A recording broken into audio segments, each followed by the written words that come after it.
मैंने कुछ सच्चाइयों को सिखाया।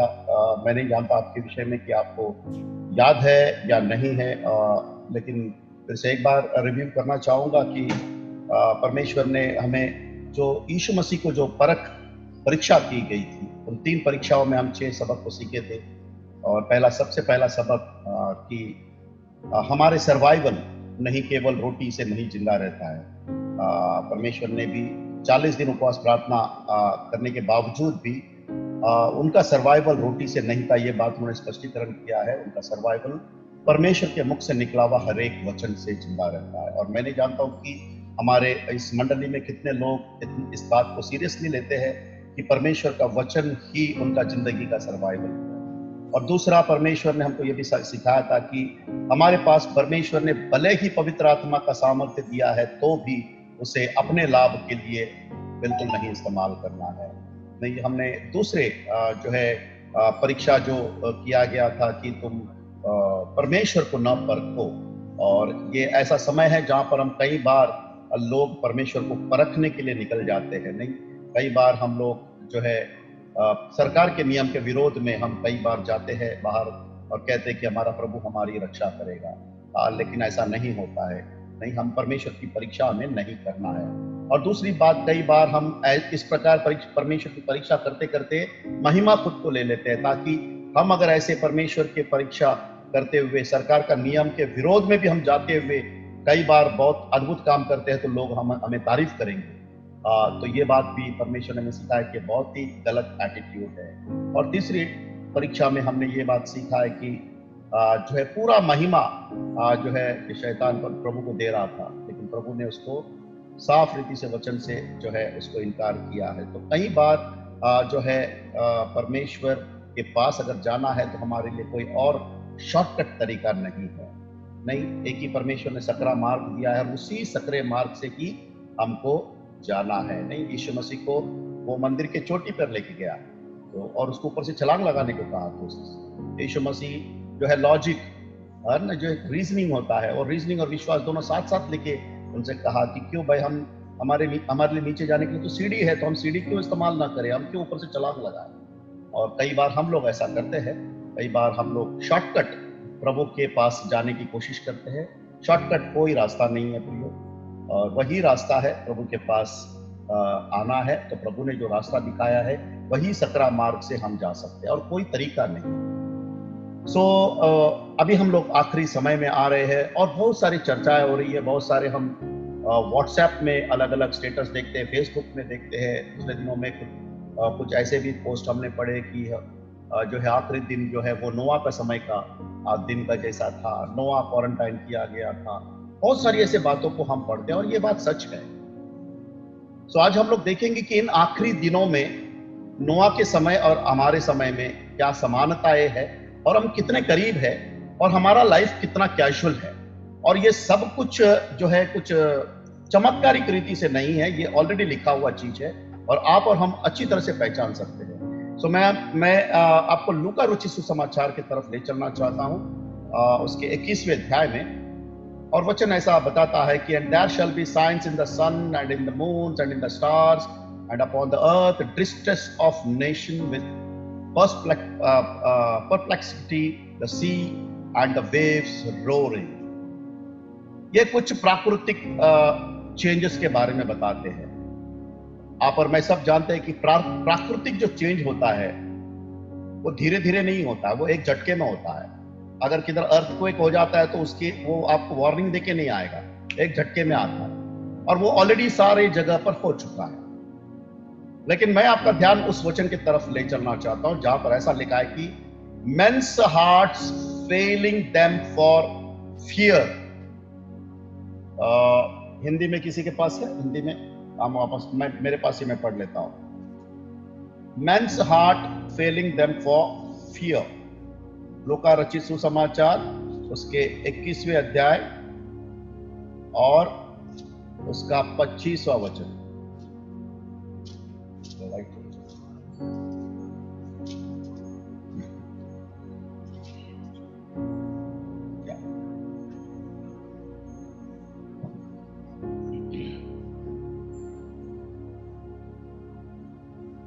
भय के कारण और संसार पर आने वाली घटनाओं की बाट देखते देखते लोगों के जी में जी न रहेगा।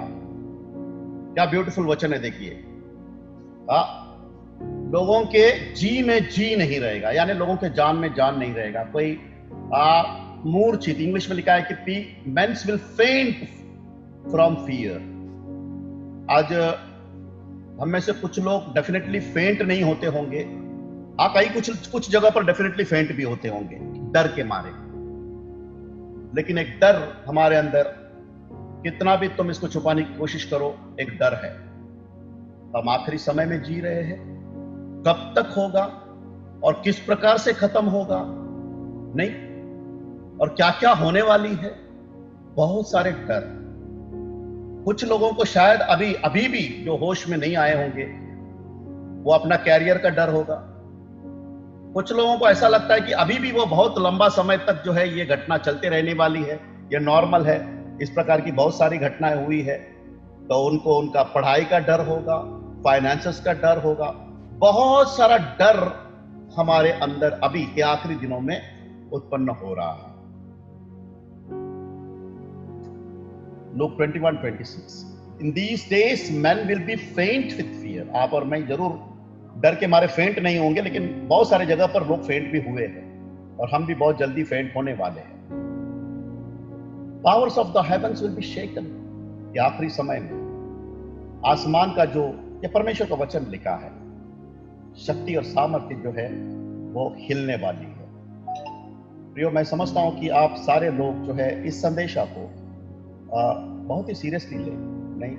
इससे पहले हमने बहुत सारे संदेशा को जो है बहुत ही नॉर्मल तरीके से लिया होगा। मैं आपको बताऊंगा कि आप इस संदेशा को बहुत ही सीरियसली ले नहीं। परमेश्वर हमसे क्या बात करना चाहता है। जब ऐसे डर का माहौल आ जाता है, परमेश्वर हमसे क्या अपेक्षा करते हैं? हम एक छोटे झुंड है, परमेश्वर के झुंड है, हमसे क्या अपेक्षा करते हैं? क्या हम भी इन दुनिया वालों के जैसे डरे हुए उनके साथ में रहे, और वो जो जो कुछ कर रहे हैं वैसे ही हम भी करने की कोशिश कर रहे हैं? नहीं। आज दुनिया में सारे धर्मस्थल बंद हो चुका है, और कुछ गुट के लोग जो है उस धर्मस्थल तो बंद हो चुका है, लेकिन वो अपने मौज मस्ती में है।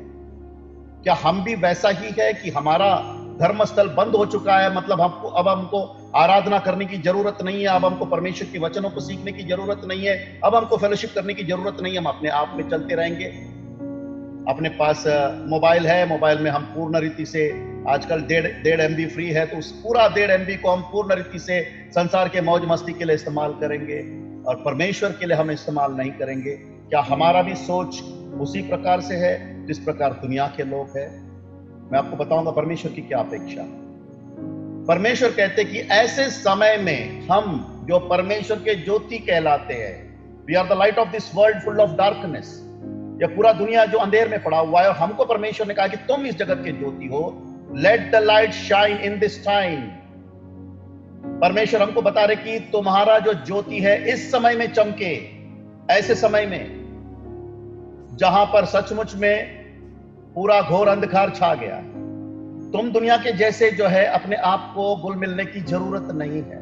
ये वो समय है जहां पर तुम्हें एकजुट होना है। याद करो प्रियो, जब यीशु मसीह इस कलवरी क्रूस पर से जब 40 दिन यहां पर रहे और उसके बाद वो पिता के पास उठा लिया गया, वचन बताता है कि वे 120 लोग ऊपरी कक्ष में इंतजार कर रहे थे प्रियो।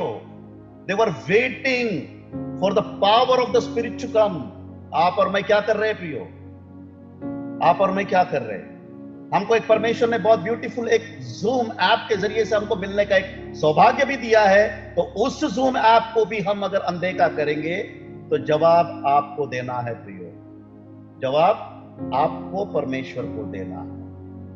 ये आखिरी समय में हम जी रहे हैं, नहीं, बहुत ही गंभीरता के साथ ले लीजिए। परमेश्वर ने हमारे मंडली को इतना कृपा दिया है कि एवरी डे हम इस महान ईश्वर को याद करते as a church, as a church, और उसमें भी कई लोग इससे वंचित होते हैं। मैं किसी को जज नहीं कर रहा हूं, मैं बहुत ही दुख के साथ में, बहुत ही बर्डन के साथ में इस बात को बताने की कोशिश कर रहा हूं। मैं परमेश्वर का माउथ पीस हूं, अगर सोचिए मैं इतना दुख में हूं तो परमेश्वर कितना ज्यादा दुख होंगे, क्योंकि मैंने आपके लिए कुछ नहीं किया है प्रियो, लेकिन ये यीशु मसीह ने आपके लिए उस कलवरी क्रूस पर अपने आप को उंडेल दिया है। मैं किसी के धार्मिकता के विषय में थर्मामीटर लेके नाप भी नहीं रहा हूं, लेकिन जो जिम्मेदारी मुझे दिया है वो जिम्मेदारी को मैं निभाने की कोशिश कर रहा हूं। जो शब्द दिया है वो शब्द आप तक पहुंचाने की मेरी जिम्मा है। सो इस समय में, आखिरी समय में परमेश्वर बोल रहे कि तुम भले घर में बैठे हो, spread the light because I am the light. अपने आप को भी उन्होंने जगत की ज्योति कहा, और वो सौभाग्य आपको और मुझको भी दिया कि तुम भी जगत के ज्योति हो। यानी परमेश्वर उस, जैसे चंद्रमा जो सूरज की रोशनी को लेकर अंधेर दुनिया में देता है, वैसे ही हम उस महान ज्योति को लेकर, उनके ज्योति को लेकर हम जो है अंधेर दुनिया में चंद्रमा का रोशनी को फैलाना, ये परमेश्वर की अपेक्षा है। Son of man coming in a cloud with power and great glory. मनुष्य का पुत्र इस बादलों में आने वाला है बहुत ही सामर्थ्य और महिमा के साथ। लेकिन आपको और मुझको डरने की जरूरत नहीं है। क्यों पता है? ये सन ऑफ मैन आने से पहले परमेश्वर हमसे ये बात कह रहे हैं। सन ऑफ मैन तो आने वाला है भाई, लेकिन तुम जो भयभीत हो, तुम जो डरे हुए हो, हाँ, तुम जो अलग अलग विषयों के विषय में सोच रहे हो, तुम सोच रहे होंगे कि मेरा परिवार का क्या होगा, मेरे बच्चों का क्या होगा, नहीं हम ये क्वारंटाइन में खाएंगे क्या, कैसे जिएंगे, किस प्रकार, बहुत सारे क्वेश्चन मार्क आपके अंदर है। परमेश्वर आपको और मुझको बता रहे हैं मनुष्य का, परमेश्वर का पुत्र तो डेफिनेटली आने वाला है, इसमें कोई संदेह नहीं है। प्रभु यीशु मसीह डेफिनेटली आने वाला है, लेकिन उससे पहले हमको कह रहे हैं कि सो व्हेन दीज थिंग्स बिगिन, यानी ये जो बादलों में यीशु मसीह आने वाला है उससे पहले, so when these things begin to come to pass then look up लिखा है। क्या कहा उन्होंने? ऊपर की तरफ देखो, straighten up yourself because your redemption draws near. परमेश्वर हमको क्या बता रहे हैं? ये आखिरी समय में परमेश्वर प्रभु यीशु मसीह तो आने वाले हैं, हाँ ये तो सब लोगों को पता है, लेकिन परमेश्वर बता रहे कि ये जो प्रभु यीशु मसीह आने वाले उसके पहले ये सारे डर के वजह से तुम्हारा जो सर नीचा हो गया है, तुम जो बोझ के वजह से दब गए हो, बहुत सारी बातें तुम्हारे दिमाग के अंदर गूंज रही है। तुमको ऐसा लग रहा है कि मैं अगर एक कदम बाहर रखूं तो शायद कोई वायरस मुझे पकड़े ना। तुमको ऐसा लग रहा है कि अब ये क्वारंटाइन कब खत्म होगा, शायद मई में खत्म होगा, जून में खत्म होगा, जुलाई में खत्म होगा। अलग अलग अफवाहें आ रहे हैं, क्योंकि आपका संपर्क जो है जिनके साथ में होना है उनके साथ में नहीं होता है। आपका और मेरा संपर्क बहुत सारे लोगों के साथ में होता है। हम भले परमेश्वर के वचन को नहीं पढ़ते हैं, लेकिन हम डेफिनेटली न्यूज को जरूर देखते हैं।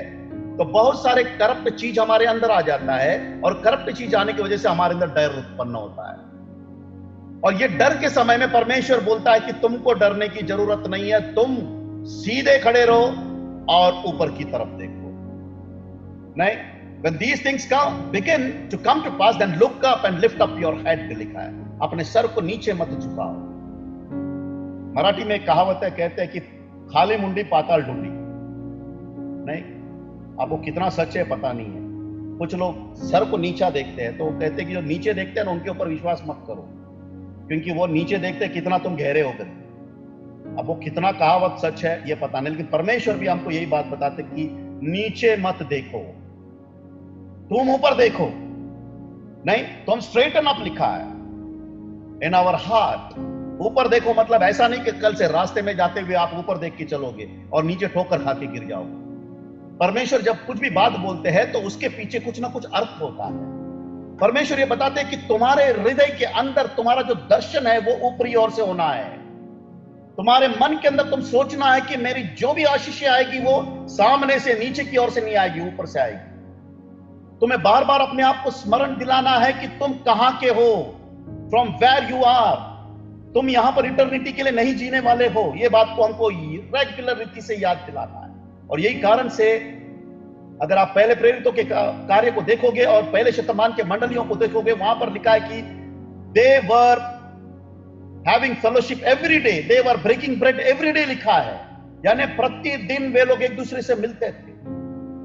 और हम ऐसे आखिरी समय में मिला है जहां पर हमको सौभाग्य मिलने के बावजूद भी हमको चेहरे नहीं दिखाई दे रहे हैं। नहीं, और यही बात एक बहुत बड़ा कंफ्यूजन है, हमको समझ में नहीं आता है मेरे तो समझ के बाहर है। मैं तो परमेश्वर के सामने घुटना टेक दिया, अपने हाथों को उठा दिया। परमेश्वर, मुझे तो नहीं समझ आ रहा है कि क्या कारण है अब इस वक्त कि लोग आपके इस फेलोशिप में आना पसंद नहीं करते। वो मेरे लिए अभी भी एक बहुत बड़ा मिस्ट्री है, लेकिन परमेश्वर जानते हैं। तो इसीलिए मैं एक दिल से प्रभु को स्तुति करता हूं कि सारे लोगों के एटीट्यूड को वो जानते हैं कि लोग क्यों नहीं मिल रहे हैं फेलोशिप, और उसका पीछे रीजन भी क्या है, क्योंकि अकाउंटेबिलिटी अल्टीमेटली उन्हीं को देना है। तो हमारा हृदय का vision always should be upward, not downward. Colossians के 3 अध्याय उसके 2 वचन में लिखा है कि set your minds on things about, not on earthly things. तो इसका मतलब बहुत सरल है प्रियो। अगर हमारा मन उस ऊपरी बातों के तरफ नहीं लगा हुआ है तो डेफिनेटली कहीं और लगा हुआ है। इसका एक ही, मैं आपको जज नहीं कर रहा हूं, वापस में बात कर रहा हूं, मैं अपने आप से पूछता हूं कि अगर मुझे परमेश्वर की बातों के तरफ अगर इंटरेस्ट नहीं है तो इसका मतलब वेरी क्लियर है कि मुझे इस धरती पर के व्यवहार के ऊपर इंटरेस्ट है। शायद वो मेरा नौकरी हो, शायद मेरा फ्रेंड्स हो, शायद मेरा पढ़ाई हो, शायद मुझे यहां पर नाम कमाने के विषय में कुछ तो भी ऐसा है जो मुझे यहां पर के बातों के तरफ खींच रहा है और जिसकी वजह से मुझे ऊपर की तरफ बिल्कुल इंटरेस्ट नहीं है। बिल्कुल, शायद वो मेरा एडिक्शन हो, कुछ भी हो सकता है, और अच्छा एडिक्शन हो, मे बी अच्छा एडिक्शन, दुनिया की नजरों में अच्छा एडिक्शन हो, कुछ भी हो सकता है, पॉसिबल। परमेश्वर का वचन बताता है कि set your minds on things above, not on earthly things. या मैं नहीं कह रहा हूं प्रियो, परमेश्वर बता रहे कि धरती पर के चीजों के तरफ ध्यान मत देना। जब ऐसा कहूंगा तो आप कहेंगे अच्छा इसका मतलब क्या मैं जिम्मेदारी नहीं पालूं? परमेश्वर ने मुझे परिवार दिया है? नहीं। परमेश्वर ने मुझे बच्चे दिए हैं? परमेश्वर जो है हमको सोशल समाज में रखे हैं, तो क्या मैं मेरे इन सारे जिम्मेदारी को नहीं पालूं? एब्सोल्युटली मैं आपको कहूंगा पालना है। वरन मैं आपको कहूंगा कि ये परमेश्वर ने ही आपको रिस्पॉन्सिबिलिटी दिया। अगर इसके खिलाफ में अगर आप रहोगे तो आप परमेश्वर के खिलाफ में रहोगे। अगर आपको फैमिली दिया है तो ये आपका और मेरा कर्तव्य है कि इस फैमिली का देखभाल मुझे करना है। अगर परमेश्वर ने मुझे बच्चे दिए हैं तो इस बच्चे का फ्यूचर के विषय में मुझे देखना है। परमेश्वर ने मुझे हेल्थ दिया है तो हेल्थ के विषय में मुझे देखना है, इसमें कोई संदेह नहीं। हर एक धरती के मैटर्स के ऊपर हमारा ध्यान रहना। ऐसा नहीं कि हम सब कुछ छोड़ गए और सन्यास बन गए। नहीं, कुछ लोग सन्यासी बन जाते हैं। नहीं, मैं इस बात में सहमत नहीं हूं, ना ही परमेश्वर का वचन इस बात में सहमत है। आपसे और मुझसे परमेश्वर सन्यासी बनने को नहीं कह रहे। अपने परिवार में सारे रेस्पॉन्सिबिलिटीज को देखते हुए भी आपका जो विजन है, धरती का हृदय का विजन है, वो ऊपर की तरफ होना है। आपने कभी शराबी व्यक्ति को देखा है? शराबी व्यक्ति शराब जब पी के टट्टू हो जाता है तो उसका सर जो है वो उठता नहीं है, ऊपर जाता ही नहीं, वो हमेशा नीचे ही रहता है। यहां पर तो उसको टेबल सहारा मिला है। सोचिए अगर ऐसा शराबी जिसको टेबल भी सहारा नहीं मिलेगा,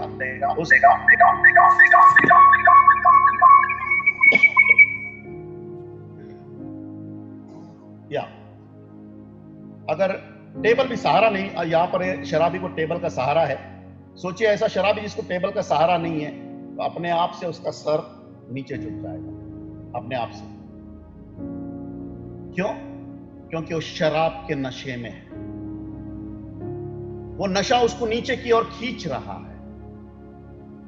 मैं नहीं जानता हूं कि आज आप और मैं कितने लोग कौन से नशे में हैं। आप शराब के नशे में नहीं होंगे। हो सकता है कि पैसे कमाने के नशे में हो सकता है फैमिली में इतने नशे में हो कि ऊपर दिख ही नहीं रहा है। हो सकता है फ्रेंड्स एंड रिलेटिव्स में आप इतना नशे में हो कि आपको ऊपर दिखाई नहीं दे रहा है, आप सिर्फ नीचे झुके हुए। वो मैं और आप अपने आप को पूछेंगे कि ऐसा क्या कारण है कि मैं ऊपर की तरफ देख ही नहीं पा रहा हूं। वो क्या कारण है कि मुझे बार बार लोग प्रोत्साहन करना पड़ता है और उसके बावजूद भी मैं नहीं देख पा रहा हूं। कितना भी ये शराबी को सर सीधा खड़ा करो, ये सीधा खड़ा होगा? ये कभी नहीं खड़ा होगा, क्योंकि नशे में धुत है। आज कई लोग नशे में धुत है, परमेश्वर की तरफ देख ही नहीं पा रहे, वो अपने सर को उठा ही नहीं पा रहे। वो आत्मिकता की तरफ थोड़ा सा अगर कोई कंधा भी दे दिया है, अपने आप को सीधा भी हो जाएंगे, लेकिन लड़खड़ा के फिर से गिर जाएंगे। और यही कारण से आज परमेश्वर ने वचन में याद दिलाया हमको कि गधा अपना मालिक को जानता है, लेकिन परमेश्वर के प्रजा इज़राइल अपने मालिक को नहीं जानता है। और ये ट्रू है, ये सच है। मेरे विषय में सच है, आपके विषय में सच है। क्योंकि गधा क्या है पता है? गधा जानवर है और कोई जानवर ऊपर नहीं देख सकता है। We should not be occupied in many things that we are weighed down. हम इतने भी सारे बोझ से नहीं दबना है कि हम ऊपर देख ही नहीं सकते हैं। मेरा बीवी, मेरा बच्चा, मेरा परिवार, मेरा फाइनेंस, मेरे दोस्त, नहीं मेरे उद्देश्य, मेरा आदर्श, मेरा जो है मेंटर, सब कुछ मेरा मेरा मेरा, इतना भी ज्यादा बोझ नहीं होना है कि हम ऊपर देख ही नहीं सकते, परमेश्वर की आवाज को सुन ही नहीं सकते हैं। इतना माइंड ऑक्यूपाइड नहीं होना है प्रियो। ये परमेश्वर की चाहत इस एंड टाइम में आपका और मेरा जो ध्यान को परमेश्वर अपनी ओर खींचना चाहते हैं, लेकिन आपका और मेरा ध्यान ऊपर की तरफ नहीं जा रहा है बिकॉज हमारा सर नीचे है। हम कुछ नशे में है, कुछ बोझ में है, इसलिए सर उठा नहीं पा रहे हैं। वो क्या नशा में है, क्या बोझ में, हम नहीं जानते। एक सच्चाई जो मैंने इससे पहले भी आपको बताया, यहां पर भी बहुत रेलेवेंट है। आप जानते हैं कि परमेश्वर ने जानवर को कौन से डे में बनाया? नहीं, आप अगर पवित्र शास्त्र बोलते हैं वहां पर परमेश्वर 1 दिन, 2 दिन, 3 दिन, 4 दिन, 5 दिन, 6 दिन, पूरे क्रिएशन को बनाया, 7वें दिन को विश्राम किया। लेकिन एक यहां पर सच्चाई आपको मैं खोलकर बताना चाहता हूं। कई बार हम इस सच्चाई को गलत तरीके से बच्चों को पेश किया, और इसलिए पेश किया क्योंकि हमने भी गलत तरीके से सुना था, तो हमारी कोई गलती नहीं। लेकिन मैं इस सच्चाई को आपको वापस एक बार बताना चाहता हूं। परमेश्वर ने सारे सृष्टि को रचा, 5वें दिन में ऐसे लिखा है कि मछली को रचा, लेकिन छठे दिन आ गया तो सबसे पहला भाग में परमेश्वर जानवर को क्रिएट किया छठे दिन में। अगर आप ध्यान से पढ़ोगे पवित्र शास्त्र और उसके पहले अध्याय के 31 वचन में आपको यह देखने को मिलेगा, और बहुत ही प्रार्थना पूर्वक पढ़िए, परमेश्वर आपको इस सच्चाई का खुलासा भी वो खुद करेंगे। छठे दिन का पहले भाग में परमेश्वर ने जानवर को बनाया, और दूसरे भाग में, छठे दिन के दूसरे भाग में परमेश्वर ने मनुष्य को बनाया। नहीं, संडे स्कूल का टीचिंग है, लेकिन कई ऐसे संडे स्कूल का टीचिंग हम बड़े लोग होने के बाद भी हमको इस चीज का खबर नहीं होता है। तो 6th डे में परमेश्वर ने जानवर को भी बनाया और इंसान को भी बनाया। अगर आप जानवर और इंसान के विषय में अगर आप जो तुलना करोगे, वहां पर आपको एक देखने को मिलेगा कि ज्यादातर जानवर और इंसान बहुत सेम दिखते हैं। उनके अंदर के ह्यूमन पार्ट्स भी अगर आप देखोगे बहुत सेम दिखता है। आंखें बोलो, 2 आंखें है, नाक है, मुंह है, इंटरनल ऑर्गन्स बोलिए, बहुत सारी बातें आपको जो है सेम दिखेगी। The only difference was that human being is the spirit of God. केवल एक ही फर्क, बनाया छठे दिन में, बनाया मिट्टी से दोनों को भी।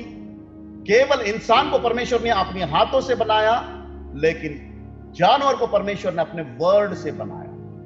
और इस इंसान को परमेश्वर ने अपना फूंक फूंका, कि ब्रीथ, इंसान को अपना आत्मा दिया, उसको जिंदा रहने की। Both are made on the same day, same dust. Man was made by God's own hand and he breathed his spirit into man's nostril, whereas animals was created by God's spoken word, but by the same dust. शब्द से बोलकर उनको इकट्ठा करके उनको बनाया। One difference, God breathed into man, which made man look up. एक ही फर्क, जानवर कभी भी ऊपर देख नहीं सकता है प्रियो, क्योंकि जानवर के अंदर परमेश्वर ने श्वास को नहीं फूंका है। लेकिन इंसान, जिस दिन इंसान के अंदर परमेश्वर ने जो श्वास फूंका, उस दिन से इंसान ऊपर देखना चालू किया। इंसान के अंदर की जो आत्मा है वो परमात्मा को खोजने वाला इंसान बन गया। आपने कभी मंदिरों में जानवर को थाली लेके जाते हुए कभी देखा है क्या? हाँ, ट्रेंड जानवर को भेजा होगा, ट्रेंड जानवर को थाली लेके, केला, नारियल, फूल, अगरबत्ती लेके मंदिर में लाइन में खड़े रहे। अगर ट्रेंड जानवर है, अगर शूटिंग वूटिंग लेना है तो देखा होगा आपने। लेकिन रियलिटी में ये जानवर कभी परमात्मा का खोज करने वाला जानवर नहीं होता, सिर्फ इंसान ही होता है जो परमात्मा की खोज करने वाला, क्योंकि उनके अंदर इंसान का स्पिरिट, परमेश्वर ने फूंका हुआ जान है, और वो जान की वजह से वो इंसान हमेशा ऊपर की तरफ देखता है, और जानवर किधर देखता है? हमेशा नीचे की तरफ देखता है। जिस दिन इंसान का आत्मा इतना नीचे गिर जाता है प्रियो, उस दिन यही इंसान जानवरों के जैसे बर्ताव करना शुरुआत करता है। यही इंसान जो है ऊपर की तरफ नहीं दिखता है। आज आप और मुझको अगर परमेश्वर का बिल्कुल चाहत नहीं है, और आपको और मुझको परमेश्वर के विषय में सोचने का या उनके विषय में जानने का या उनके जैसे बनने का बिल्कुल चाहत नहीं है, तो इसमें कोई शक नहीं है प्रियो कि आप इतना नीचे गिर चुके हैं, मैं इतना नीचे गिर चुका हूं कि हम जानवर के लेवल में आ चुके हैं। हम ऊपर नहीं जाते देख रहे, हम सिर्फ नीचे देख। We should never expect that we will die, but we will see Christ in our lifetime. सब कहते हैं यीशु मसीह आएगा, यीशु मसीह आएगा, यीशु मसीह आएगा। नहीं, सब लोग जानते हैं। हम मैसेज सुनते हैं, हम गीत गाते हैं, हम बाइबल पढ़ते हैं, यीशु मसीह आएगा। कभी आएगा? Perhaps today. कई बार हम इस विषय में विचार नहीं करते हैं। मैं इन दिनों में विचार करने लगा, क्योंकि मैं हमेशा जो है बहुत अपने आप को ऐसा समझता हूँ कि मैं बीमार हूँ, मैं ये हूँ, मैं वो हूँ, मैं कभी भी जा सकता हूँ। ऐसे सारी बातें मैं विचार कर रहा था, लेकिन प्रभु ने मुझे बहुत ब्यूटीफुल तरीके से बात किया, जो मैं आपके सामने शेयर करना चाहता हूँ। उन्होंने कहा कि देखो, तुम्हारे लाइफ टाइम में तुम कभी भी ये बात मत सोचना कि यीशु मसीह आने से पहले तुम मर जाओगे। ये कभी भी मत सोचना, वरन तुम हमेशा इस होप और उम्मीद से रहना कि यीशु मसीह आएंगे और तुमको उठा कर ले जाएंगे। वो भले 100 साल भी तुम यहां पर क्यों ना हो, तुम्हारा यहां पर 100 ईयर चल रहा है या 101 ईयर चल रहा है, लेकिन तुम्हारे अंदर ये आशा हमेशा चिंगारी के जैसा रहना है कि यीशु मसीह शायद आप अभी आएंगे और तुमको बदल के तुमको ले जाएंगे, और जो ऑलरेडी मर चुके हैं वो परमेश्वर कब्रिस्तान से उठेंगे। ये बहुत ही बड़ी आशा है। प्रभु ने मुझे बहुत ही अद्भुत तरीके से एक उम्मीद और आशा दिया है। Never ever say that you will die whether you are 100 years old, but expect that Jesus Christ will come. वो अभी आ सकता है, कल आ सकता है या परसों आ सकता है, मुझे नहीं मालूम, लेकिन एक्सपेक्ट करना है। पॉल ने इस बात को बताया बहुत ब्यूटीफुली। देखिए, इस बात को मैं प्रमाण के साथ में बताता हूं। पहला थिस्सलुनीका में 4 अध्याय में 15 वचन, मैं इसलिए कह पा रहा हूं कि परमेश्वर ने इस वचन के जरिए से मुझे खुलासा किया। पॉल बताता है कि for this we say to you by the word of the lord that we who are alive, इस वर्ड की तरफ ध्यान दीजिए, that we who are alive, यानी हम जो जीवित है। वो ऐसा नहीं कह रहा है those who are alive, वो ऐसा नहीं कह रहा कि वो लोग जो जिंदा है, नहीं, वो कह रहा है कि हम जो जिंदा है। यानी पौलुस अपने आप को भी कह रहा है कि मैं जो आप लोगों के साथ में हम सब जो जिंदा है, जब प्रभु आएंगे उठा लिया जाए। कितना एक धन्य आशा देखिए कि पौलुस अपने आप को भी वो ये यकीन कर रहा है कि यीशु मसीह शायद अभी आ जाएंगे, शायद बाद में आ जाएंगे, और वो उनको साथ में वो मिलके कह रहा है कि वी हू आर अलाइव। एक बार नहीं कह रहे, देखिए दूसरी बार देखिए,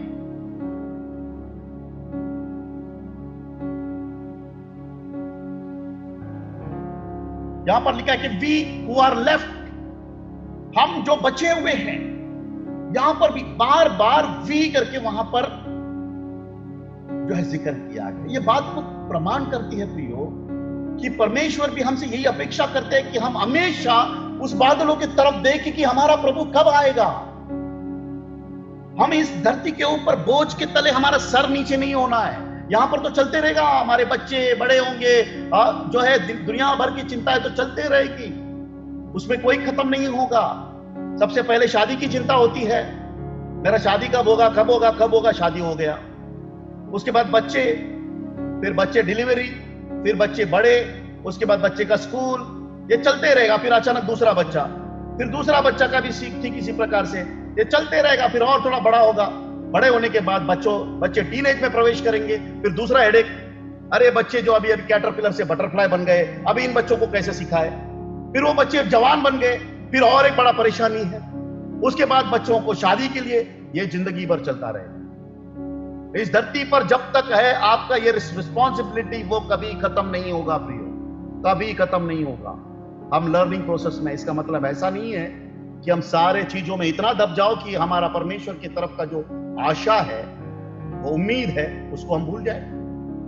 क्योंकि प्रायोरिटी ये है, इटर्निटी तो हम वहां पर बिताने वाले हैं। हम में से कुछ लोग हैं जो मृत्यु को नहीं चखेंगे, हम में से कुछ लोग हैं जो मर जाएंगे। इसका मतलब हमारा जो ध्यान कहां पर रखना है।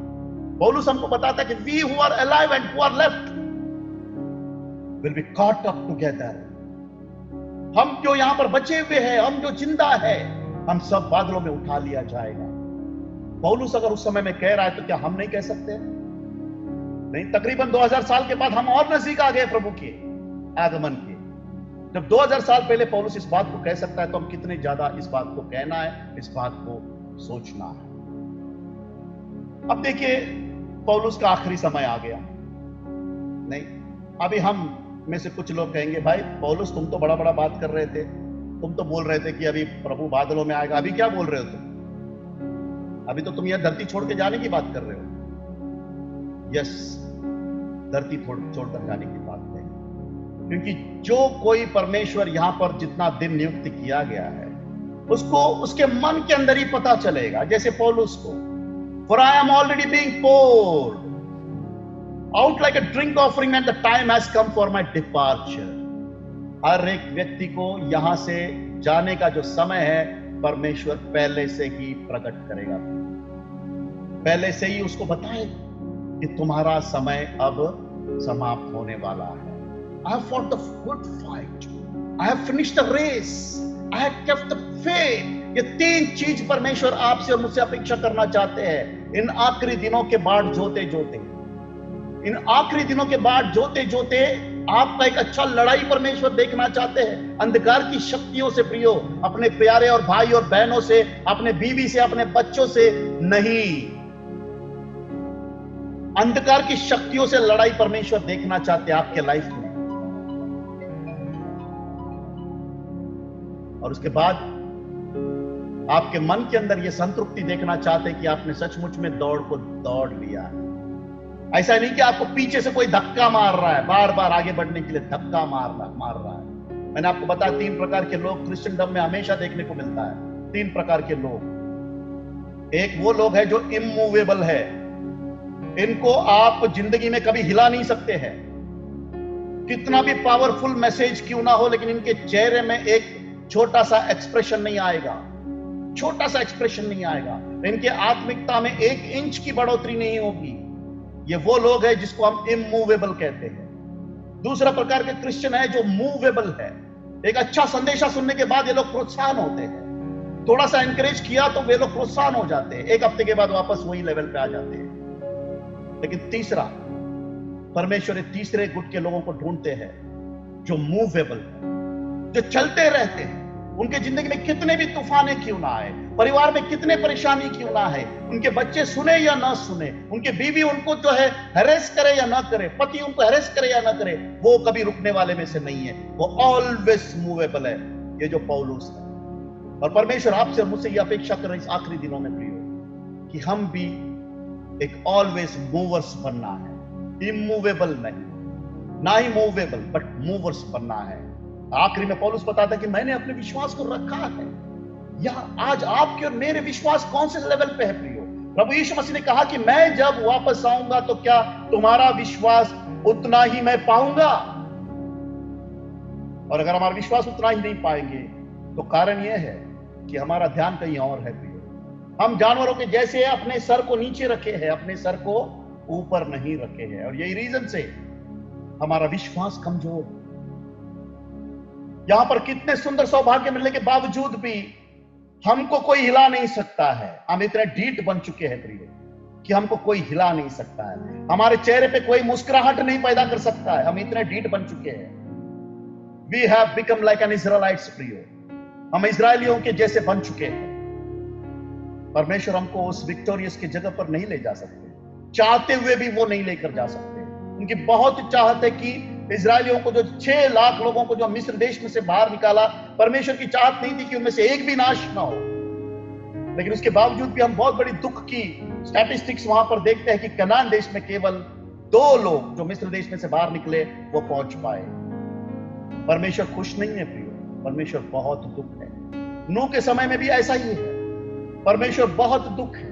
परमेश्वर नूह के समय के सारे लोगों को बचाना चाहते हैं, लेकिन कितने लोगों को बचा पाए? सिर्फ 8 लोगों को। और आज भी वही हाल है। लगातार रीति से परमेश्वर के सेवक लोग गला फाड़ फाड़ कर लोगों को प्रोत्साहन करते हैं कि परमेश्वर की तरफ जाओ, परमेश्वर में बढ़ो, परमेश्वर के विश्वास में बढ़ो। लेकिन हम अभी भी कांदा, लहसुन, बोपला, बटाटा यही चीज कर रहे हैं। सच में प्रियो, बहुत दुख की बात है। रास्ते में जाएंगे हम लोग सारे लोग, रास्ते में, उस यात्रा में चले जाएंगे, इस मसीह यात्रा में चले जाएंगे, उस धन्य आशा या प्रॉमिस लैंड में पहुंच नहीं पाएंगे। बहुत बोझ के साथ में मैं कह रहा हूं, नहीं, आप इसको कैसा तरीके से लेते हैं मैं नहीं समझता हूं। नहीं, आप मुझसे नफरत कीजिए, कोई बात नहीं प्रिय, लेकिन मैं आपको बताऊंगा कि आप प्रभु के लिए प्रभु का पीछा कीजिए, प्रभु के लिए प्रभु का पीछा कीजिए। एक बहुत सुंदर वचन है इन दिनों में, आपको पता है कि मैं पुराने करार में से जेनेसिस चैप्टर 1 से मेरा बहुत बड़ा दिल का तमन्ना है इस क्वारंटाइन दिन का मैं पूरा का पूरा इस्तेमाल करूं। तो मैं इस वचन की तरफ बहुत बार पढ़ा ये वचन को प्रियो, लेकिन मुझे ये संदेश बनाते वक्त यहां पर मुझे रुकना पड़ा।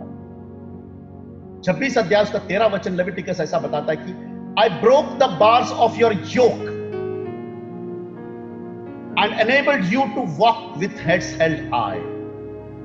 यानी अगर आज परमेश्वर हमको बता रहे कि तुम सर उठाकर जी सकते हो, क्योंकि मैंने जो तुम्हारे उसको हिंदी में कैसे पढ़ेंगे, एक लेविटिकस उसके 26 अध्याय में हिंदी में कैसा उसका अनुवाद है मैं आपको बताऊंगा।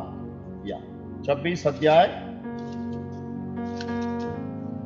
और उसका 13 वचन, मैं तो तुम्हारा वो परमेश्वर का यहोवा हूं जो तुमको मिस्र देश से इसलिए निकाल ले आया कि तुम मिस्रियों के दास न बने रहो, और मैंने तुम्हारे जुए को तोड़ डाला है, लिखा है। आपको और मुझको परमेश्वर ने शैतान के बंधन से क्यों निकाला है प्रियो? क्या शैतान के गुलाम बनने के लिए, शैतान के दास बनने के लिए? बिल्कुल नहीं। वचन बताता कि मैंने तुम्हारे जुए को तोड़ डाला। कौन से जुए में हम बंधे हुए थे? कौन से ऐसे शैतान के जुए में बंधे हुए थे? आप और मैं, परमेश्वर हमको बता रहे कि पाप के जुए में बंधे हुए थे, और ये पाप की वजह से हम परमेश्वर की तरफ सर उठाकर देख नहीं पा रहे थे। लेकिन परमेश्वर हमको बताता कि इस पाप के जुए को मैंने तोड़ दिया, कलोरी क्रूस पर यीशु मसीह की उस कुर्बानी के जरिए से इस जुए को तोड़ दिया है। अब तुम मेरे तरफ आंखें उठाकर देख सकते हो। अब तुमको कौन रोक सकता है यीशु मसीह को देखने की? मिस्र देश में से जब निकाला तो परमेश्वर का वचन बताते कि मैंने उस जुए को तोड़ दिया, तुमको दुनिया का कोई ताकत मेरे तरफ देखने के लिए नहीं रोक सकता। तो आज क्या चीज है जो परमेश्वर के पास देखने के लिए हमको फिर भी कुछ रोक रहा? क्या है आपके और मेरे पास? ऐसा क्या चीज है कि हम परमेश्वर के लोगों के साथ संगति करने के लिए हमको रोक रहा? कौन सी ऐसी बातें हैं कि हमको परमेश्वर का वचन पढ़ने के लिए रोक रहा? कौन सी ऐसी बातें हैं कि हम परमेश्वर का आराधना करने के लिए मुंह को बंद रखा गया है? अपने आप से सवाल पूछिए प्रिय। हम आखिरी समय में जी रहे हैं। परमेश्वर हम सबको सच्चाई के जरिए से अपनी आंखों को खोल देना चाहते हैं, और हमारी आंखें इसलिए नहीं खुल रही क्योंकि हमारे अंदर बहुत सारे प्राइड भरे हुए हैं, हमारे अंदर ईगो भरा हुआ है, मैं भरा हुआ है, सेल्फ। और सेल्फ की वजह से हमारी परमेश्वर के वचन हमारे कानों तक नहीं पहुंच रहे, हमारे दिलों तक नहीं पहुंच रही। नहीं, अपने आप को दीन कीजिए। परमेश्वर आपसे मुझसे बात करना चाहता है और एक सच्चाई की तरफ ले चलना चाहता है। ये सेकंड ट्रिनिटी ऑफ गॉड, प्रभु यीशु मसीह, वचन बताता है कि उन्होंने आदम के अंदर जो है इंसान के उस आत्मा को फूका ताकि वो जिंदा हो जाए। He breathed on Adam the human spirit so that he become a living soul। इंसान जो है 3 भागों में विभाजित है प्रियो। हम सब जानते हैं कि शरीर, आत्मा और प्राण, और ये जो आत्मा है वो अंदरूनी एक हिस्सा है जो हमेशा परमेश्वर की खोज करता है, और जो अंदरूनी हिस्सा जो परमेश्वर की खोज करने वाले हैं, उस हिस्से को यीशु मसीह ने ईडन के वाटिका में जब पहले मनुष्य को बनाया उस समय में डाल दिया। हम सब उसी के संतान हैं, और इस कारण जो है कोई ये नहीं कह सकता है कि मैं एथिस्ट हूं, मैं नास्तिक हूं, मुझे परमेश्वर कोई चाहिए नहीं। परमेश्वर ने परमेश्वर को खोजने वाले उस आत्मा को अंदर डाल दिया इंसान के अंदर, इसलिए हर इंसान के अंदर परमेश्वर को खोजने वाले वो स्पिरिट है। जब आप नए करार में आते हो, योना सुसमाचार में एक बार यीशु मसीह अपने चेलों के पास आते हैं, योना सुसमाचार उसके 20वें अध्याय और उसका 21 वचन में, और वो कहते हैं कि पीस बी विद यू। जब हमने ये उत्पत्ति के पुस्तक में देखा, ये जो फूका इस आदम के अंदर जो श्वास जो जिसके कारण जो है उसके अंदर परमेश्वर को खोजने वाले जो है स्पिरिट उत्पन्न हुई, और उस दिन से वो ऊपर देख पाया। जानवर हमेशा नीचे देखता है, उस दिन से ये इंसान ऊपर की तरफ देख पाया। यानी ऊपर की तरफ, वापस मैं बताता हूं, फिजिकली नहीं लेकिन आत्मिक रीति से वो ऊपर की तरफ देख पाया। अब जब यूहन्ना सुसमाचार में आते हैं तो यीशु मसीह चेलों को कहते हैं कि पीस बी विथ यू, तुम्हारे अंदर शांति हो। और तुरंत 22 वचन में यीशु मसीह फूंकते हैं, लिखा है he breathed on the spirit। लेकिन इस समय में क्या वो बोलते हैं, तुम पवित्र आत्मा को लो। जेनेसिस के बुक में क्या बोला हमने कि ह्यूमन स्पिरिट, यहां पर पवित्र आत्मा को लो। वो ह्यूमन स्पिरिट जो तुमको ऊपर की तरफ खोज करने के लिए मदद करती थी, अब ये पवित्र आत्मा ये क्या करती है? यूहन्ना 15 के अनुसार यह पवित्र आत्मा सिर्फ आपको यीशु मसीह के विषय में ही बताती है। यह पवित्र आत्मा हमेशा आपको ऊपर की तरफ दिखाएगी, कोई ये नीचे की तरफ नहीं दिखाएगी। अगर आज कोई सचमुच में नीचे की तरफ देख रहा है तो कहीं ना कहीं मिला हुआ पवित्र आत्मा को वो अपनी जिंदगी में लागू नहीं कर पा रहा है, कहीं ना कहीं उसको एक्सरसाइज नहीं कर पा रहा है, कहीं ना कहीं पवित्र आत्मा दुखित है, वो सैड। वो आपको बताने के बावजूद भी कि बेटा आ जाओ अपन ऑनलाइन में परमेश्वर की महिमा करेंगे, लेकिन बोलेगा नहीं नहीं हम अपना फ्रेंड लोगों के साथ बात करेंगे। पवित्र आत्मा दुखित है, आखिरी समय में जी रहे हो। Man is body soul and spirit. यह स्पिरिट जो हमेशा परमेश्वर के विषय में जो खोजता है। आज आप और मैं अगर परमेश्वर के विषय में नहीं खोज रहे हैं, हम खोजने वाले व्यक्ति नहीं है, हम फेलोशिप करने वाले व्यक्ति नहीं है, तो इतना बात समझ लीजिए, बहुत दुख होगा आपको सुन के, लेकिन ये आपके साथ मैं अपने आप को भी शामिल करता हूं कि हम जानवर बन चुके हैं। हमारे अंदर की आत्मा इतना फ्लैट हो चुका है कि जानवर और हमारे में कोई भी फर्क नहीं है। हम नीचे की तरफ देख रहे हैं, जानवर भी अपना पेट भरने के विषय में देखता है, हम भी अपना पेट भरने के विषय में ही देखते हैं। हमने लास्ट टाइम पे भी देखा कि हमारा सर्वाइवल रोटी नहीं है प्रियो, हमारा सर्वाइवल, बाइबल बताता है कि by the every word of God, परमेश्वर का हर एक वचन से मनुष्य जिंदा रहता है, हर एक वचन से। और यही रीजन से मैं आपको बताऊंगा कि एवरी डे आपको मौका मिले तो आ जाइए, जहां पर हम परमेश्वर के हर एक वचन के साथ जो है परमेश्वर हमसे बात करना चाहता है, हर एक वचन से। नहीं, एक सच्चाई आपको बताना चाहूंगा, आपको ये संदेशा में मैं बिल्कुल डरा नहीं रहा हूं। आप ये मत सोचिए कि हमारा होप नहीं, हमारा उम्मीद नहीं, लेकिन एक बहुत ब्यूटीफुल कहावत है, future is as bright as the promises of God. हमारा भविष्य इतना उज्जवल है जितना परमेश्वर का वादा है। परमेश्वर का वादा क्या है? आई विल नॉट लीव, मैं आपको नहीं छोड़ूंगा, ये वादा है परमेश्वर का। I will never forsake you, मैं तुमको कभी नहीं त्यागूंगा। I will be with you, मैं तुम्हारे साथ रहूंगा। I will make you more than a conqueror, मैं तुमको जो है विजयी से भी ज्यादा बढ़कर बनाऊंगा। Neither death nor persecution nor sword nor peril, nothing will separate us from the love of God which is in Christ Jesus. ये परमेश्वर की आकांक्षाएं हैं, ये परमेश्वर की आपकी और मेरे प्रति इच्छाएं हैं। इस आकांक्षाओं को, इस इच्छाओं को, ये ब्राइट फ्यूचर को अगर हमें नहीं मिल रहा है तो इसका दोषी परमेश्वर नहीं है, इसका दोषी आप और मैं। हम कहीं ना कहीं इसको प्राप्त करने वाले उस कतार में नहीं। कई बार सरकार राशन बांट रही है, हमारे यहां पर कोई पूछता है कि भाई तुमको राशन मिला, तुमको राशन मिला, तुमको राशन मिला। मैंने बोला नहीं, आपको नहीं मिला क्योंकि आप कतार में नहीं हो, लाइन में नहीं हो। लाइन में रहेंगे तो आपको भी राशन मिल जाएगा। ठीक वैसा ही है यार, आप कतार में रहोगे तो ये आत्मिक आशीष आपको मिलेगी, लेकिन अगर आप कतार में नहीं हो, आप इससे वंचित हो जाओगे, इस चीज से वंचित हो जाओगे। आपको अभी बहुत ही कैजुअल लगता होगा, हजारों सरमन्स आपने सुने हैं, वैसा ही एक सरमन्स आपको लगता होगा। मैं आपको बताऊंगा, ऐसा एक समय आएगा आपको पछतावा करने के लिए भी मौका नहीं मिलेगा। You won't get time to regret also. नहीं, एक वचन आपको बताऊंगा, बहुत ब्यूटीफुल वचन है, यशायाह नबी के पुस्तक में 8वें अध्याय 13 और 14। It is the Lord of hosts whom you should regard as holy, and he shall be your fear, and he shall be your dread. Then he shall become a sanctuary. क्या beautiful वचन है। यशायाह नबी का पुस्तक, उसके 8वां अध्याय और उसका 13वां वचन।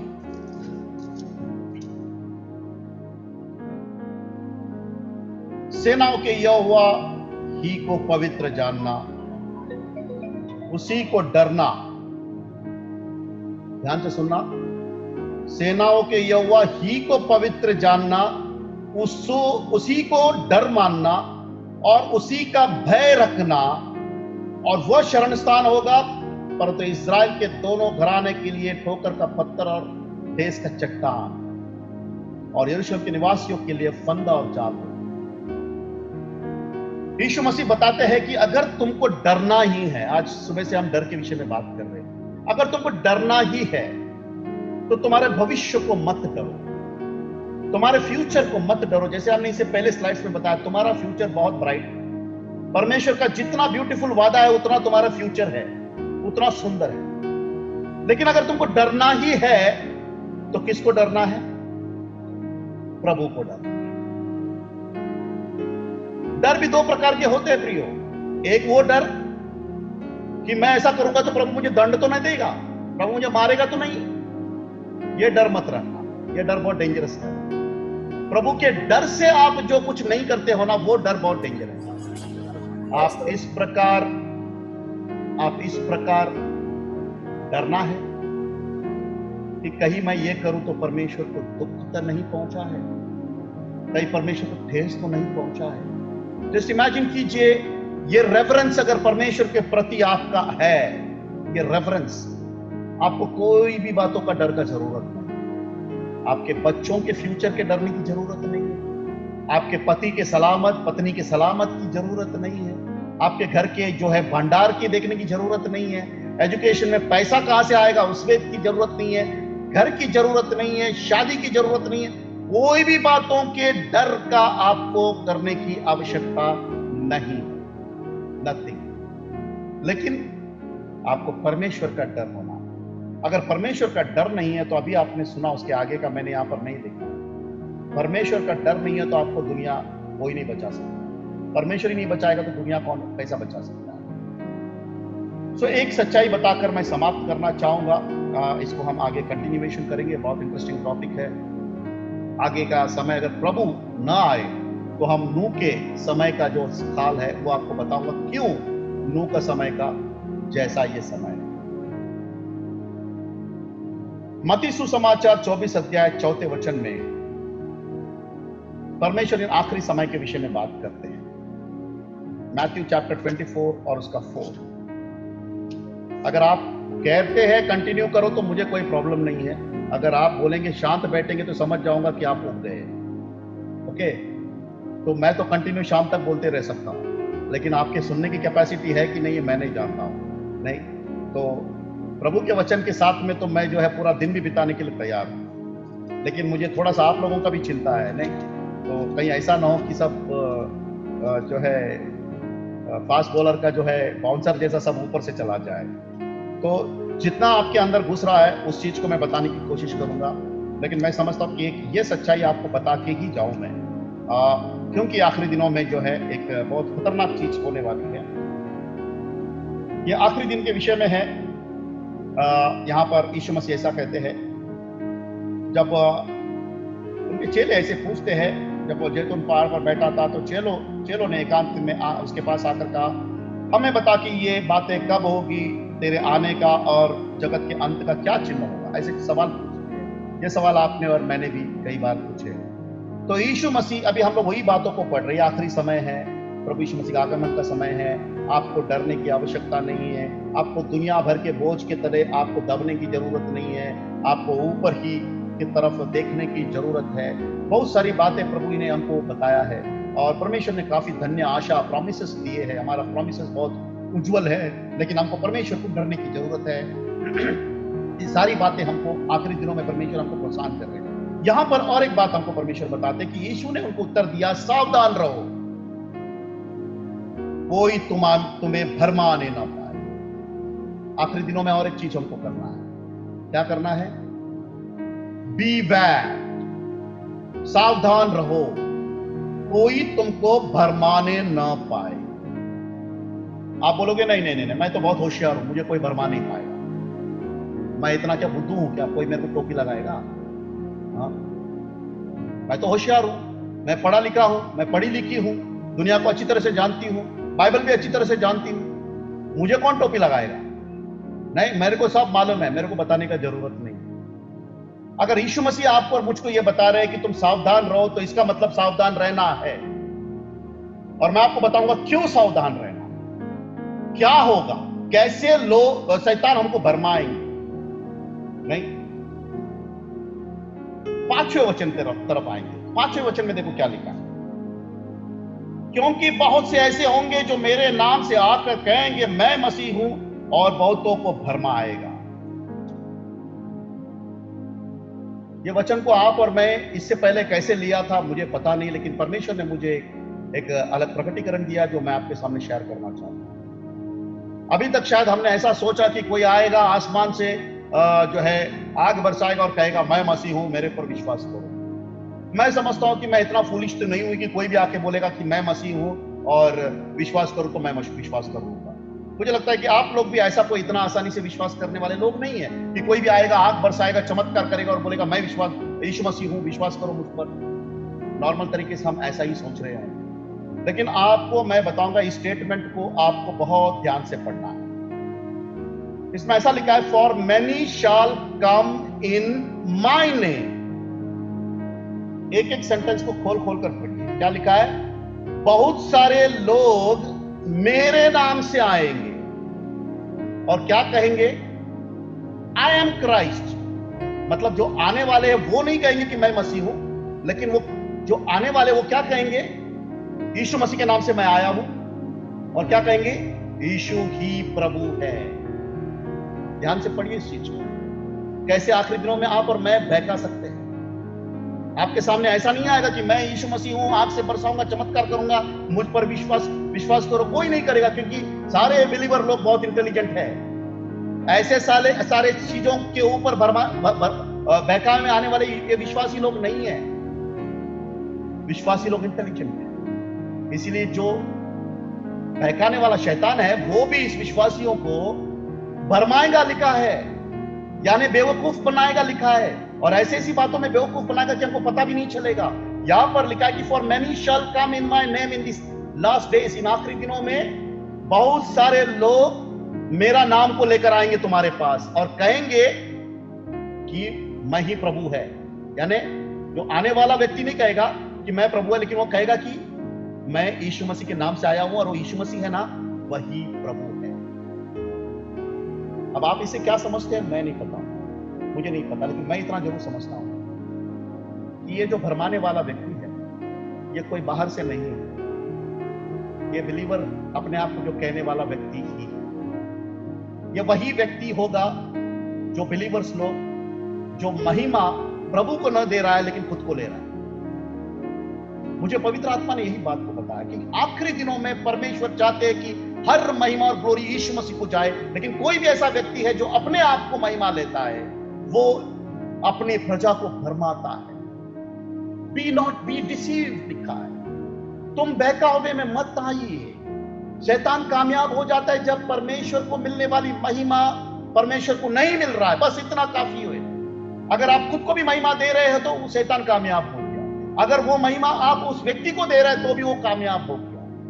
यस प्रियो, जागरूक हो जाओ। आखिरी दिनों में परमेश्वर बताते हैं कि अपने आप को जगाओ।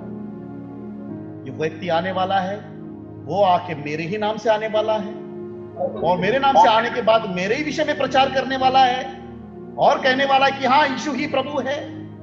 आप बताइए, क्या शैतान आएगा तो क्या शैतान ये बताएगा कि मैं प्रभु है? बताइए, क्या शैतान नहीं जानता है कि यीशु मसीह प्रभु है? क्या शैतान नहीं जानता है कि यीशु मसीह ही जो परमेश्वर का पुत्र है? मुझे लगता है कि आप और मैं जितना नहीं जानते उतना शैतान जानता है। आप और मैं तो शैतान को, परमेश्वर के नाम को थरथराते कपकाते नहीं है, लेकिन शैतान जो है वो प्रभु के नाम से थरथराता और कपकपाता है लिखा है। इसका मतलब ऐसा है कि अगर आपको भरमाना है तो क्या वो अलग कुछ रूप को लेकर आएगा और आपको भड़काएगा? कभी नहीं बहका सकता, कभी नहीं बहका सकता है। समझ लीजिए, सीडन की वाटिका में परमेश्वर ने जब आदम और हवा को खुदा बताया कि ये फल को तुम मत खाओ। वचन बताता है कि वो भरमाने वाले ने उसको भरमाया। भरमाने वाले ने कैसा भरमाया होगा? शैतान आया होगा उससे नॉलेज में उसको डराने के लिए। जैसा आज हम समझते हैं, बच्चों को हम चंदा मामा का कहानी सुनाते हैं, शैतान ऐसा होता है वैसा होता है, आंखें इधर होती है, काला होता है, जायंट होता है, बड़े होते हैं, राक्षस होता है, दानव होता है। हम ऐसे सब बच्चों को सिखाते हैं। रियलिटी में ऐसा है क्या? आप और मैं सब जानते हैं कि शैतान कौन है। हम अगले हफ्ते में परमेश्वर चाहे तो हम उन सारे विषयों को पढ़ेंगे कि जो नूह के समय में हुआ था और शैतान क्या आखिरी दिनों में करवा रहा है। नहीं, वो एक वचन था जो परमेश्वर कहते हैं कि मैं मनुष्य को बना के पछताया। परमेश्वर उस स्टेटमेंट को जो है उत्पत्ति के 6 अध्याय उसके पहले वचन में बताता है कि जो है ये परमेश्वर के पुत्र लोग जो है मनुष्य के पुत्रियों के साथ में व्यभिचार करते थे। उसका एक्सप्लेनेशन भी मैं परमेश्वर चाहे तो हम अगले समय में देखेंगे। और वही बात आज भी हो रहा है। आप सोचोगे स्वर्गदूत कैसे हो सकता है? ये जो परमेश्वर का पुत्र ये कौन है? ये सब का सवाल हम लोग अगले संडे में देखेंगे। लेकिन मैं आज आप ये बात को बोलकर समाप्त करना चाहता हूँ। आखिरी दिनों में don't get deceived by human being and their tongue. अच्छा देखा नहीं, उनके जुबान के ऊपर आप मत फंसना। परमेश्वर बता रहे इन आखिरी दिनों में जब जो भी आएंगे वो यीशु मसीह के नाम से ही आएंगे आपके पास, और ये भी कहेंगे कि यीशु मसीह ही प्रभु है। I am Christ. कौन किसके विषय में बोल रहा है? सोचिए, अब यीशु मसीह अगर बोल रहे हैं, खुद यीशु मसीह बोल रहे हैं, आपको और मुझको भी बोल रहे हैं ये स्टेटमेंट को, और बोल रहे हैं कि सोचो गिरी भाई, गिरी भाई को बता रहे एंड सारे मंडली को बता रहा है कि देखो for many shall come in my name. Yeshu Masih बोल रहा है। जस्ट इमेजिन कीजिए यीशु मसीह आपको और मुझको बोल रहे हैं, जैसे चेलों को बोला। आप उसी दृष्टिकोण से इस स्टेटमेंट को देखना है। For many shall come in my name, मेरे नाम से बहुत सारे लोग आएंगे और कहेंगे आई एम क्राइस्ट।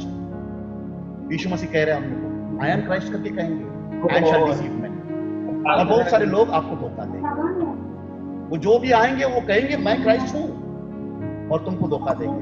धोखा देंगे मतलब जो आदर मुझको मिलना है वो मुझे नहीं देगा। वो या तो अपने आप को लेगा या तो तुम अपने आप को लेने के लिए कहेगा। हवा भी, परमेश्वर ने अगर आदम और हवा को बोला कि उस फल को मत खाओ, और वहां पर शैतान अगर उसको चकमा दे पाया, तो शैतान वहां पर डरावना रूप से कभी नहीं आया। डरावना रूप से कभी नहीं आया, क्योंकि डरावना रूप से आता था तो शैतान हवा और आदम बिल्कुल बहकाव में नहीं आते थे। आज आप और मैं भी अगर डरावने रूप से अगर हम जो है शैतान आएगा तो हम कभी भी नहीं बहक सकते।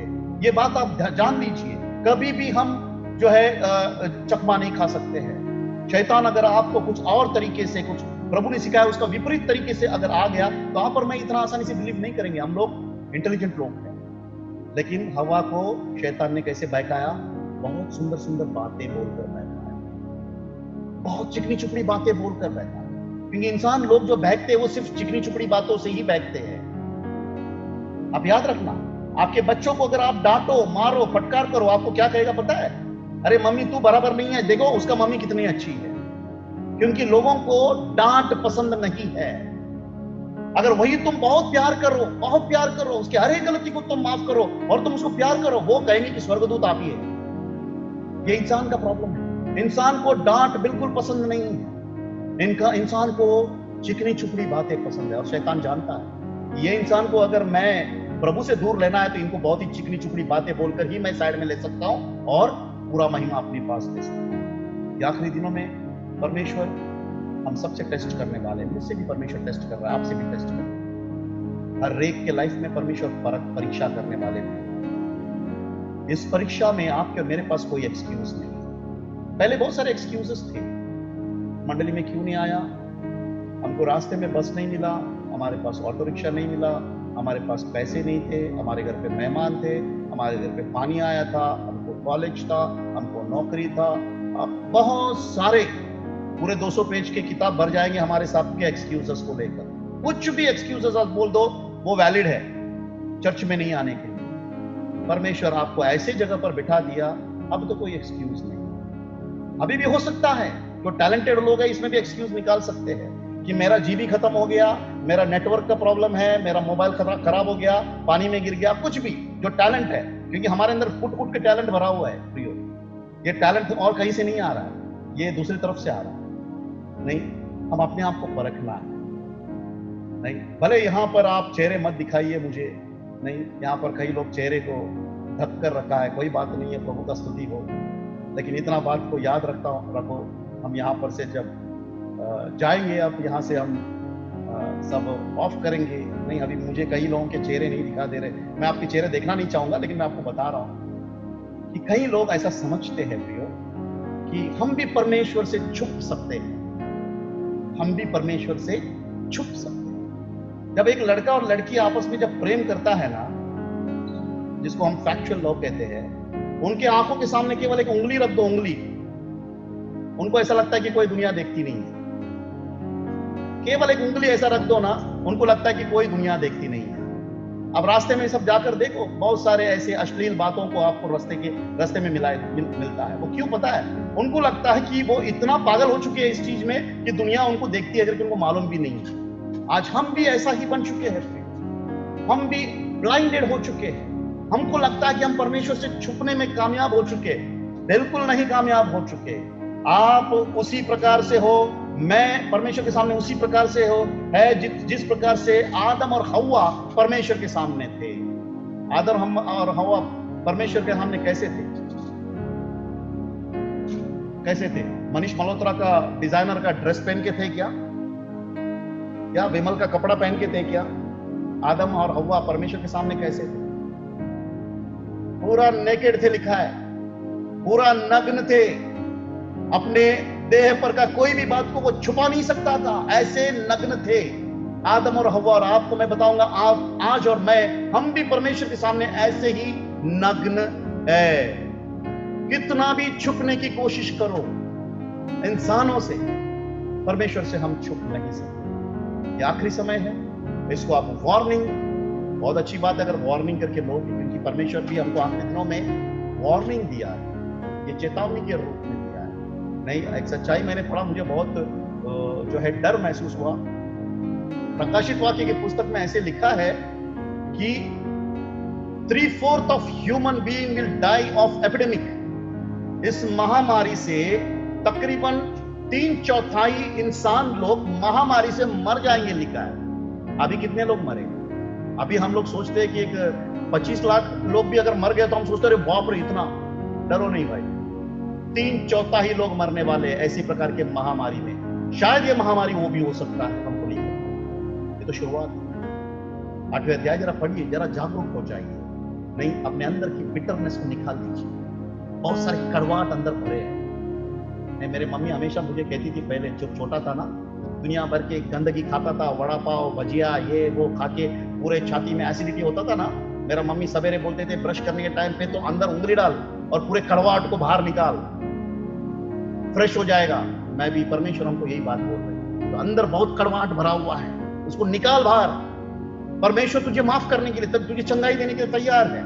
यीशु मसीह उस कलवरी क्रूस पर बाएं पसारे तैयार है तुझे हर एक अधर्मों को माफ करने। पति और पत्नी रिलेशनशिप परमेश्वर माफ करने के लिए तैयार है। हम बच्चे और माता पिता रिलेशनशिप माफ करने के लिए तैयार है। चर्च और एल्डर्स रिलेशनशिप माफ करने के लिए तैयार है। बस मन फिराव के लिए तैयार हो जाओ। नहीं, ये आखिरी समय है। जितना भी बिटरनेस आपस में है, उसको कड़वाहट को खत्म करो प्रियो। परमेश्वर बहुत जल्दी आएगा। और भी कुछ आखिरी समय का चिन्ह है, परमेश्वर चाहे तो हम उसको अगला संडे को देखेंगे, अगर प्रभु का आगमन है। वरना मुझे लगता है कि इतना भी चेतावनी काफी है हम सबको तैयार करने के लिए। सो हम कह सकते हैं कि इवन सो लॉर्ड जीसस। सो परमेश्वर इन वचनों के ऊपर आशीर्वाद करे और